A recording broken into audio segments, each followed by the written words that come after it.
C'est donc une visite qui ne figurait pas à l'agenda officiel. Emmanuel Macron au chevet des policiers. Il a passé à regarder une partie de la soirée dans des commissariats parisiens. Oui, et après le haussement de ton de Jean Castex et de Gérald Darmanin en réaction à la multiplication des violences, eh bien, le président veut montrer que la sécurité des Français est l'une de ses priorités. Regardez Mélanie Vecchio, Laura Champion et Valentin Demey. Rassurer les effectifs de police tout en rappelant la fermeté de l'État. Voilà l'objectif de la visite surprise hier soir du président de la République dans 2 commissariats parisiens. Mais la sécurité du quotidien, vous y êtes, en plein dedans. Parce qu'elle ne tient pas si on ne tape pas un grand coup dans les trafics. Et vous en êtes les garants. Moi, ce que j'attends de vous sont des résultats, parce que les citoyens attendent de moi sont des résultats. C'est pour ça que vous êtes engagés. Et donc, je vous remercie de cet engagement. Accompagné de son ministre de l'Intérieur Gérald Darmanin, de Marlène Schiappa et du préfet de police de Paris, Emmanuel Macron a rencontré des unités de la brigade anticriminalité. Pendant ses visites, il a notamment annoncé une aide de 10 millions d'euros pour les effectifs de police qui travaillent la nuit. Le président de la République a également affirmé que le matériel de la police sera renouvelé. 75 millions seront débloqués, ont été débloqués par le ministre de l'Intérieur et la ministre déléguée pour le matériel. Je parlais des voitures, on sait l'état dans lequel les voitures se trouvent. Les commissariats, je ne parle pas d'en construire des myriades de nouveaux, je parle d'améliorer le quotidien, celui que vous vivez. La sécurité, un thème qui est visiblement devenu primordial pour l'exécutif depuis la nomination du nouveau gouvernement. Manifestement, ils ont bien lu les sondages et les insatisfactions des Français qui placent en tête le besoin, le retour de sécurité. C'est vraiment un secteur où l'exécutif est en échec. Concernant l'indemnité de 10 millions d'euros pour les effectifs de police qui travaillent la nuit, elle sera inscrite dans le projet de loi de finances pour 2021. Mélanie Vecchio, spécialiste police-justice pour BFM TV, nous a rejoint en plateau. Mélanie, pourquoi est-ce que cette visite hier soir était symbolique ? Elle est symbolique à plusieurs titres. D'abord, il y a le lieu choisi. C'est Bessières, dans le 17e arrondissement. Ce commissariat, c'est là qu'est basée la BAC Nuit-Dit, la BAC N75, la brigade anticriminalité de nuit. C'est l'un des plus gros services de nuit, l'un des plus emblématiques de l'Île-de-France. Souvenez-vous également, en juin dernier, il y avait une colère des policiers suite aux propos tenus par Christophe Castaner. Christophe Castaner qui s'était adressé aux policiers en leur demandant d'être exemplaires. Il avait également parlé de ce fameux soupçon avéré qui était extrêmement mal passé à l'époque. Et puis, il avait demandé la suppression de la clé d'étranglement, donc suppression désormais dans les écoles de police.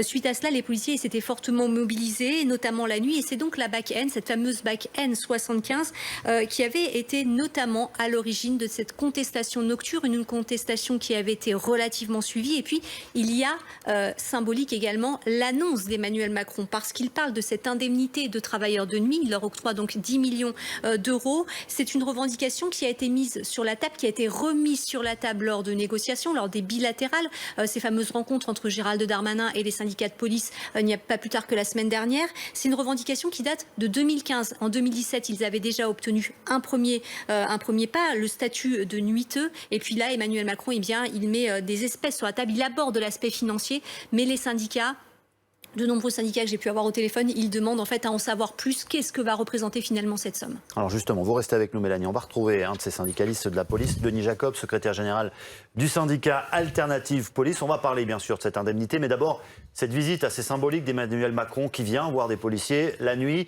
alors qu'on sait qu'il y a un certain malaise qui s'est installé au sein de la police, entre la police et parfois leurs dirigeants. J'imagine que ça vous fait du bien. Vous pensez qu'on est au-delà de tout ça, c'est peut-être aussi un petit peu de la communication de la part de l'exécutif. Bonjour. Alors il est évident que le déplacement du président de la République sur ce service de police, la BAC à Bessières, est hautement symbolique. Effectivement, c'est assez rare qu'un président de la République vienne voir de nuit les policiers en activité. Le dernier, je crois, de mémoire, était Nicolas Sarkozy. En tous les cas, pour régler des problématiques de conditions de travail. Oui, c'est un geste fort, symbolique, je disais, Mélanie Vecchio le disait aussi. Il ne faut pas oublier que la BAC à Bessières, c'est aussi là où 2 de nos collègues ont été tués en intervention sur le périphérique il y a quelques années. Donc je pense que ce choix tient compte aussi du drame qu'a vécu ce service. Pour autant, ça reste un geste fort. On attend bien évidemment le soutien de l'État. Mon organisation syndicale le revendiquait. Il fallait un affichage fort pour réaffirmer l'autorité de l'État. C'est ce qui se produit depuis la prise de fonction du nouveau Premier ministre et du ministre de l'Intérieur, Gérald Darmanin. Pour autant, les annonces du président de la République hier soir, c'est un peu à côté de la plaque, excusez-moi de le dire, parce que je ne critique pas le fait que le président ait fait cette annonce, mais il l'a fait sur la base de revendications que lui a soumis notamment un syndicat de police et qui ne répond pas à ce que demandent véritablement mes collègues qui travaillent la nuit. Et je peux vous garantir au moment où je vous parle que le retour que j'ai déjà de mes collègues de nuit, c'est véritablement un vent de colère. Que demandent-ils justement les autres syndicats de police ? En tous les cas, en ce qui concerne notre organisation syndicale, c'est une véritable reconnaissance du travail de nuit. Vous savez, il y a une étude scientifique qui a été conduite il y a quelques années, et c'est pas propre à la police, c'est pour le travail de nuit en général.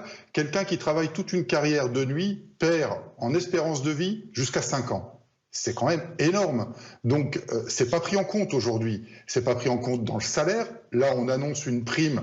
Cette prime ne sera pas prise en compte dans le calcul de la retraite. Vous savez, les effectifs de nuit, c'est près de 15% des effectifs de la police nationale, ce qui correspond à peu près à 15 000 effectifs. Si on prend cette indemnité de 10 millions, qu'on la divise par 15 000 fonctionnaires ramenés à 12 mois, eh bien, ça fait 50 € bruts par mois. Non mais... Vous comprenez bien que 50 € bruts par mois en l'état, si on n'a pas plus de précision aujourd'hui, ça ne répond pas au malaise des policiers. On veut une véritable revalorisation.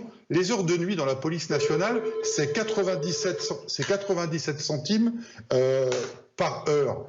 Dans la pénitentiaire, c'est 17 €.